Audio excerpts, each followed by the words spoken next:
So we were talking about like kit and, what to purchase and how to know what to purchase and what to use.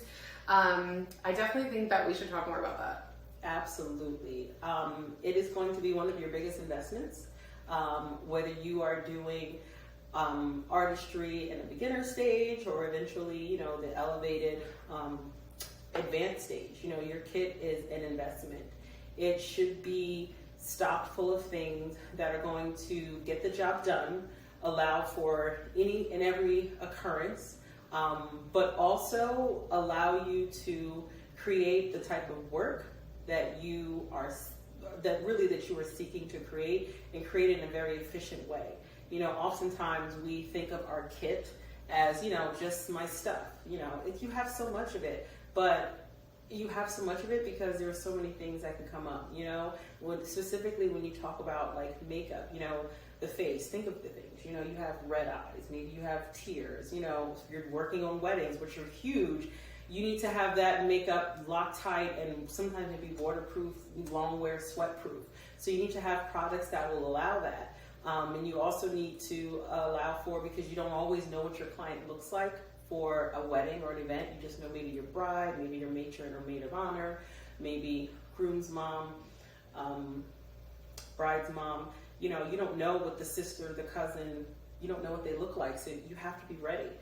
Don't assume, because that sometimes is often mistaken. Just because they may, the bride may look like me, her wedding party may look like Ashley. So don't pull things out thinking, oh, I'm not going to need that, because again, we are all races, all ages, all plethora, so you just never know. So you have to be ready, you have to be equipped, and you have to be able to execute for what's in front of you.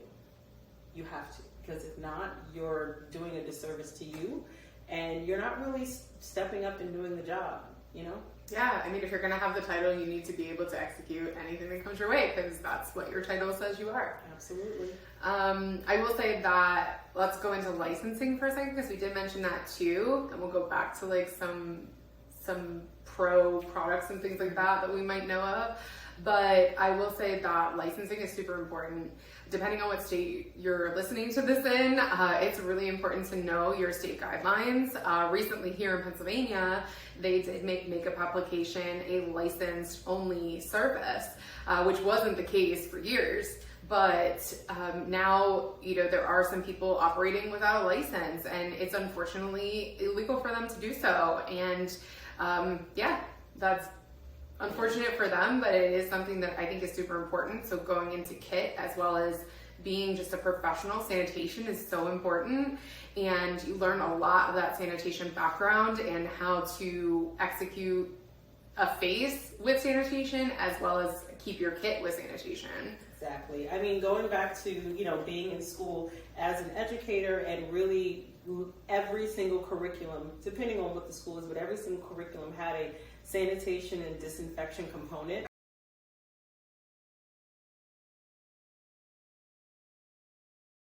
How well you did hair, can you do it in a safe and sanitary way? Can you follow directions? Can everything be, properly labeled? That is so important, because, in this industry, specifically licensed cosmetologists, we can cause harm. And it does happen. There are so many horror stories that I'm sure, whether personally or just kind of offhand, that can happen. And when you are especially, going into someone's personal space, there is a huge risk factor, especially now that we are sort of in, I don't even know what we want to call it, but we are post 2020 shutdown. But now there are so many risk factors that are so much more well known. Clients maybe 5-6 years ago didn't really understand, but now, you're dealing with clients who are not just abreast of it, but they might have dealt with it themselves, So when you're talking about sanitation and disinfection, again, it is just a bare minimum. It is absolutely unacceptable to not have a clean and sanitary kit. You have to work in a sanitary way, and then you have to be able to take that kit apart and clean it regularly. Gone are the days where you have dirty brushes and dirty palettes. It is imperative to not just, the safety and sanitation of your clients, but also, now that you have to be licensed, there is a bar that's there. And when that bar is set and you don't meet it, that's where unfortunately you can encounter problems with state regulators. Nobody wants that problem, but the reason they're there is to ensure the safety of the public that you are serving. We fall under the same guise as medical professionals. You know, we may not be a doctor, but we have to understand how to sanitize like one. You know, it is the bare minimum. And, you know, unfortunately, when you talk about there are artists who are working unlicensed, it doesn't necessarily mean that they are not professional. It doesn't mean that they are not sanitary. Not talented. Exactly. But take it a step further and go, what if there's harm done to their client? Then what? What do you do? Ooh, you're bringing up a great one, Nicole, because what about insurance? People forget that we are still a business, whether you have like, you know, just a sole proprietorship or an LLC or anything. You are running a business when you're doing makeup, and you need business insurance, because if something happens, even as sanitary as you can be, stuff happens. What if my hand slips or I drop something and I have now poked them in the eye with a brush? We don't know. Anything can happen. So having that business insurance is super important too, as well as sanitation. Yeah, it really is. You know, the last time that I really had a full conversation with the class, we did talk a little bit about what the new standard is. You know, coming out of 2020, the bar was raised. You know, unfortunately, our industry had a huge effect, jobs were lost, salons, businesses were closed.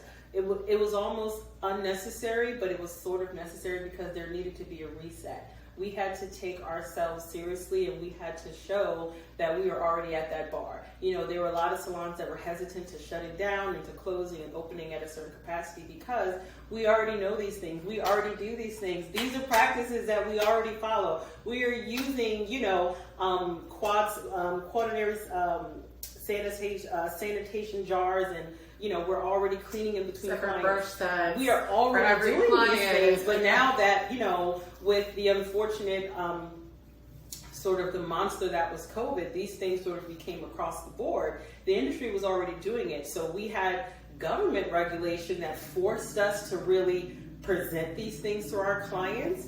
And once we did, it became clear that, you know what, we have to raise that bar ourselves, because now when you are coming out of school, it's fresh in your mind.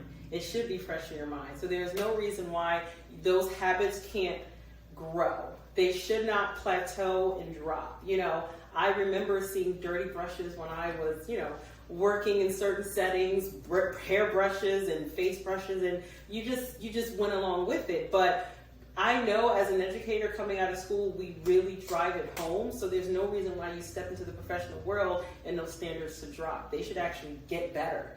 They should grow. We should have, exactly, you know, the school and the actual field, they should sort of bridge together and create uniformity. It shouldn't be different from state to state. Germs are germs. Yes, you know what I mean? yes.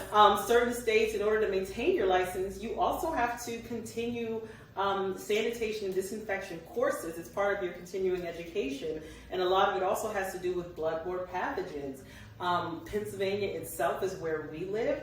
They don't have that, but as an educator, I do have to have continuing education courses because of, again, I'm now teaching to the public. So understand, depending on what state you're in, what you have to do, because it doesn't matter what you do on set. In order to maintain that license, you have to get that knowledge, which means, as expected, when you are hired somewhere, you should already have those standards in your back pocket. Yeah, and some of those things that you said about like just even having a license, I have not had it in a while, but even production work, so doing commercials, doing anything on an actual set, sometimes they do require someone licensed, and they will ask for it, depending on what state you're in, because again, it depends on the state regulations. So, and even getting into the union, yes. If that's something that you want to do, depending on your area, you have to be licensed, whether it's a cosmetologist or maybe a barber.